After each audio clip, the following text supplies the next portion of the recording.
Hello everyone, welcome back to Magnet Brains. My name is CS Payal and इस video में हम पढ़ने जा रहे हैं इम्पोर्ट प्रोसीजर के स्टेप नंबर 8 के बारे में, that is retirement of import documents. नाम से तो कुछ ऐसा लग रहा है कि कोई इंसान रिटायरमेंट ले रहा है, लेकिन ऐसा नहीं है। रिटायरमेंट ऑफ इम्पोर्ट डॉक्यूमेंट्स का मतलब होता है डॉक्यूमेंट्स एक इंसान से दूसरे इंसान तक पहुंचाना। अब यहाँ पे एक इंसान, दूसरा इंसान कौन है? ऑब्वियसली एक्सपोर्टर इम्पोर्टर की बात हो रही है तो वही होंगे, लेकिन डिटेल में समझने के लिए देखते हैं हम यहाँ पे। ये बोलते हैं having shipped the goods the overseas supplier. Supplier यहाँ पे कौन है? हमारा एक्सपोर्टर। और ओवरसीज क्यों लिखा हुआ है? क्योंकि वो किसी और नेशन से बिलोंग करता है। Prepares a set of necessary documents. ये बोलता है जैसे ही वो गुड्स शिप करता है एक्सपोर्टर, उसे बहुत सारे डॉक्यूमेंट्स को कंबाइन करना पड़ता है। वो बहुत सारे डॉक्यूमेंट्स को अरेंज करता है, एक साथ लिखता है। Set of necessary documents as per the terms of contract and letter of credit and hands it over to his और her banker for their onward transmission and negotiation to the importer in the manner as specified in the letter of credit. So क्या हुआ यहाँ पे? Exporter ने बहुत सारे documents को arrange किया साथ में, और किसको दे दिया? अपने बैंकर को दे दिया। भैया अपने बैंकर को क्यों दे रहा है ये? क्योंकि ये आगे फॉरवर्ड करेगा उस इंपोर्टर को जिसके पास गुड्स जा रहे हैं और जिससे इन्हें लेने हैं पैसे। ये बोलते हैं कि एक बार गुड्स जब शिप हो जाते हैं तो एक्सपोर्टर को बहुत सारे नेसेसरी डॉक्यूमेंट्स को कंबाइन करना पड़ता है, और वो कॉम्बिनेशन के बाद वो उसे फॉरवर्ड करते हैं अपने बैंकर को, जो कि आगे उसे ट्रांसमिशन के लिए रखता है, आगे पास करने के लिए रखता है। किसको पास करेगा? इंपोर्टर को पास करेगा। तो इस तरीके से चलती हैं चीजें।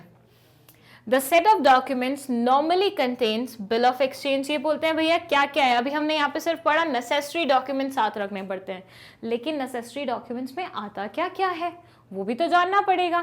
तो ये बोलते हैं, मान लीजिए बिल ऑफ एक्सचेंज आता है एक, तो दूसरा कमर्शियल इनवॉइस, मतलब बिल भेजेंगे आप। Bill of lading airway bill, ये मैं आपको ऑलरेडी बता चुकी हूँ क्या होते हैं, ये भेजेंगे आप। Packing list, certificate of origin, certificate of origin भी हम पढ़ चुके हैं क्या होता है। मरीन इंश्योरेंस पॉलिसी, ये हमें लेनी पड़ती है, हमने आपको बताया था पहले भी। और इसके अलावा और भी कोई रिस्पेक्टिव डॉक्यूमेंट हो वो भी साथ में अटैच करना पड़ता है। तो these are the set of documents जो बेसिकली हैंड ओवर किए जाते हैं एक्सपोर्टर द्वारा, किसको? अपने बैंकर को, और बैंकर आगे उसे फॉरवर्ड करता है इंपोर्टर को। Then they say the bill of exchange accompanying the above document is known as documentary bill of exchange। ऐसा bill of exchange जो कि हम इन डॉक्यूमेंट्स के साथ भेज रहे हैं उसे हम एक अलग नाम से जानते हैं, और उसका नाम होता है documentary bill of exchange. I hope आपको बिल ऑफ एक्सचेंज की कॉन्सेप्ट याद है। मैंने आपको अभी प्रीवियस वीडियोस में भी बताया था शॉर्ट में, लेकिन मैं आपको ऑलरेडी बहुत अच्छे से समझा चुकी हूँ बिल ऑफ एक्सचेंज क्या होते हैं। तो ये बोलते हैं कि वो बिल ऑफ एक्सचेंज जो इन सेट ऑफ डॉक्यूमेंट्स के साथ आता है उसे हम क्या बोलते हैं? Documentary bill of exchange. Then they say, as mentioned earlier in connection with the export procedure, जैसे कि हम एक्सपोर्ट प्रोसीजर में पहले पढ़ चुके हैं, वैसा ही कुछ ऐसा यहाँ पे है। Documentary bill of exchange can be of two types. जो हमारे डॉक्यूमेंट्री बिल ऑफ एक्सचेंज होते हैं वो दो तरीके के होते हैं। हमने एक्सपोर्ट प्रोसीजर में भी पढ़ा था, ये वहां पे भी दो ही तरीके के होते थे, यहाँ भी दो ही तरीके के होते हैं। कौन कौन से? डॉक्यूमेंट्स अगेंस्ट पेमेंट मतलब side draft, and documents against acceptance मतलब यूसेंस ड्राफ्ट। मतलब एक को तो क्या होगा, पेश करोगे तो पैसे देने पड़ेंगे, और एक को पेश करोगे तो सिर्फ एक्सेप्ट करना है कि मैं ये बिल ऑफ एक्सचेंज को एक्सेप्ट करता हूँ। कुछ भी आगे बढ़ने से पहले मैं आपको एक बार बिल ऑफ एक्सचेंज की जो कॉन्सेप्ट है उसको अच्छे से दोबारा से समझा ही देती हूँ, क्योंकि उसके बिना काम नहीं चलेगा। ये एक डॉक्यूमेंट है, ठीक है, इसको हम बिल ऑफ एक्सचेंज बोल रहे हैं। क्यों बोल रहे हैं? क्योंकि इस डॉक्यूमेंट में लिखा हुआ है कि this a person is giving an order to person B। A person is giving order to person B कि भैया तुम्हें मुझे 22 तारीख को, 22 जनवरी को फिर से क्या देने हैं? 2,000 रुपए देने हैं। तो ये होता है bill of exchange. Bill of exchange is just a negotiable instrument जो कि एक ऑर्डर देता है सामने वाली पार्टी को कि भैया आपको इस तारीख को मुझे इतने इतने पैसे देने हैं। अब ये बोलते हैं कि यहां जो बिल ऑफ एक्सचेंज है वो दो तरह के हो सकते हैं। फर्स्ट ऑफ ऑल तो उसका नाम ही बदल दिया इन्होंने, डॉक्यूमेंट्री बिल ऑफ एक्सचेंज कर दिया। और डॉक्यूमेंट्री बिल ऑफ एक्सचेंज दो तरह के होंगे, एक होगा साइट वाला, जिसमें क्या बोलते हैं ये कि जैसे ही बिल ऑफ एक्सचेंज आपके सामने पेश किया जाएगा, आपके मतलब इंपोर्टर के सामने, जैसे ही बिल ऑफ एक्सचेंज इंपोर्टर के सामने पेश किया जाएगा उसे करना पड़ेगा इसके अगेंस्ट पेमेंट।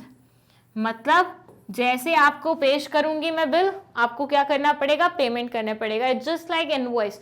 हम किसी भी रेस्टोरेंट में जाते हैं, खाना खाते हैं, क्या होता है, वो बिल ला के देते हैं, हम पेमेंट करके आ जाते हैं, यही होता है ना।